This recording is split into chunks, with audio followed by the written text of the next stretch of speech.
ज्ञापन करी आउ थे कृतज्ञ आपण मैंने रविवार आसिक ये पहुँची सागर बहु नेतृमंडली चलिए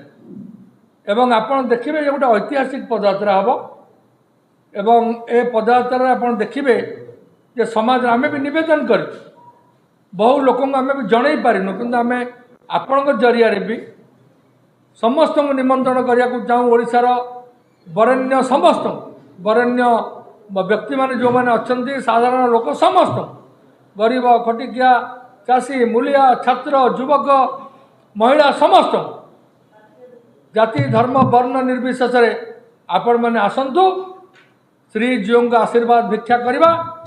एवं ओडिशा को एक नंबर राज्य में परिणत करने ओडिशा को आगू नापी प्रदेश कांग्रेस कमिटीर नव नियुक्त सभापति जो स्वप्न देखी साकार करवा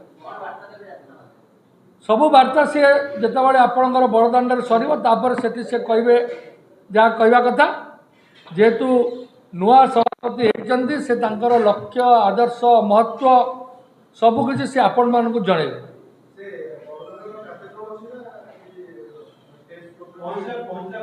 पहुँचला पर सर्वप्रथम आमर कौन सेमती आग प्रायोरीटी आमर है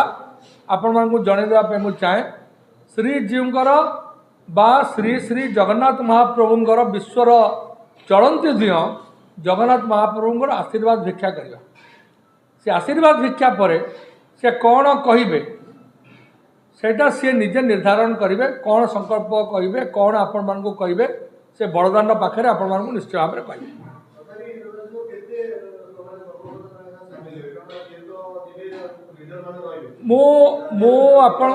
आपण कथा मु कही पारुनी किंतु आकलन करी होनी एते संख्यार मत लगुच जनसमुद्र हम एते संख्यार लोक आसबे कारण प्रथम थर पर मुझे देखिली जड़े प्रदेश कांग्रेस कमिटीर प्रथम सभापति हेबे से एवं अन्यान्य कौन सी पॉलिटिकल पार्टी सभापति जी होती से माने केबे पदयात्रा रे श्रीजीव को दर्शन करने शपथ नवा पूर्व बा दायित्व नवा पूर्व केबे चली चली श्रीजीव को दर्शन करने मन स्थिर करना से कष्ट करके जाऊँच गोटे मेसेज निश्चित भाव से देवे जे जगन्नाथ महाप्रभु मोर जिते कष्ट मु ओडिशावासी को नवा कथा मु नेबी किंतु जगन्नाथ महाप्रभु आमको आशीर्वाद कर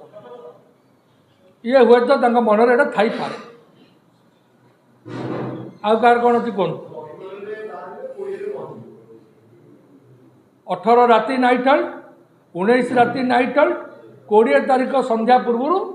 सेठी दर्शन करेंगे आपण मान समस्त सहयोग रहा दरकार जमी आज सहयोग कर पूरा सहयोग रहा दरकार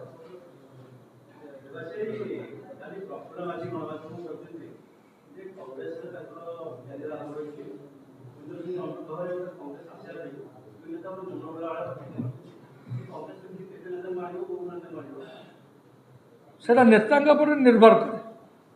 कांग्रेस जी बर्तमान जी आम सभापति होती हि जे वारियर से आप जानते 1985 मसीह से एमएलए थे 25-26 वर्ष बयस 30 वर्ष पूर्व से केंद्रमंत्री थे ओडिशार कोण अनुकोण से जो भाव में संघर्ष लोक जानते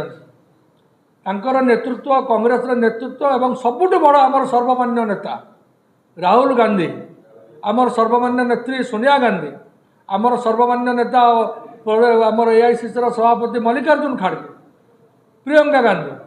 एम समस्त नीति आदर्श जी अनुप्राणित हम भक्त बाबू आमर प्रिय सभापति कही सारे कि समस्त सस्पेंशन विड्र होती तेणु जी आसीपर द्वार उन्मुक्त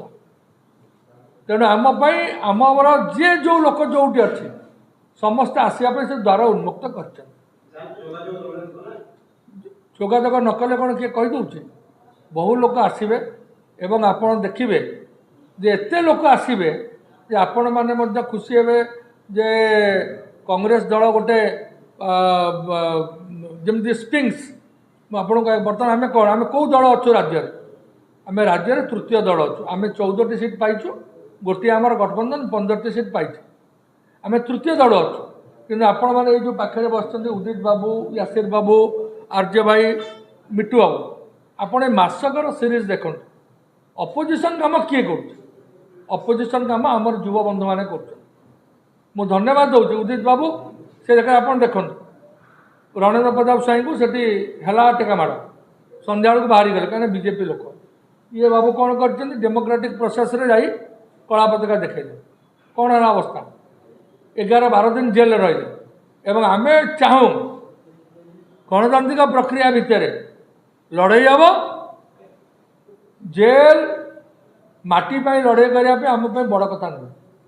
କିନ୍ତୁ ଏଇଟା ମୋର ବ୍ୟକ୍ତିଗତ କଥା ଏଇଟା ଯେହେତୁ ସଭାପତି ସ୍ପଷ୍ଟ କରିନାହାନ୍ତି ଆପଣ ତାଙ୍କ ମୁହଁରୁ ଶୁଣିବେ କିନ୍ତୁ ମୁଁ ଆପଣଙ୍କୁ କହିଲି ମୋର ହୃଦବୋଧ ଦେଉଛି ବର୍ତ୍ତମାନ ବିରୋଧୀ ଦଳର ରାଜନୀତିରେ ଧର୍ମଗଠ ରାଜନୀତିରେ ଲଢ଼େଇର ରାଜନୀତିରେ ବର୍ତ୍ତମାନ ଆମର ଛାତ୍ର ଯୁବବନ୍ଧୁମାନେ ଯାହା କରୁଛନ୍ତି ବିଜେଡି ଦଳ ତାଙ୍କର ସର୍ବମାନ୍ୟ ନେତାଙ୍କ ନେତୃତ୍ୱରେ ସେଇ ଡେଲିଭରାନ୍ସ ନାହିଁ ତେଣୁ ମୁଁ କଂଗ୍ରାଚୁଲେଟ୍ କରୁଛି ଆମ ଯୁବବନ୍ଧୁମାନଙ୍କୁ ଓଡ଼ିଶାର ଅଗଣିତ ଛାତ୍ର ଯୁବବନ୍ଧୁମାନଙ୍କୁ ମୁଁ ଅଭିନନ୍ଦନ କରୁଛି ଯେ ସେମାନେ ଯାହା କରିଛନ୍ତି ଲଢ଼େଇ ରହିଛନ୍ତି ଏବଂ ଆମେ ତାଙ୍କ ସାଙ୍ଗରେ ଅଛୁ ଆଉ କାହାର କ'ଣ କହିବାର ଅଛି କୁହନ୍ତୁ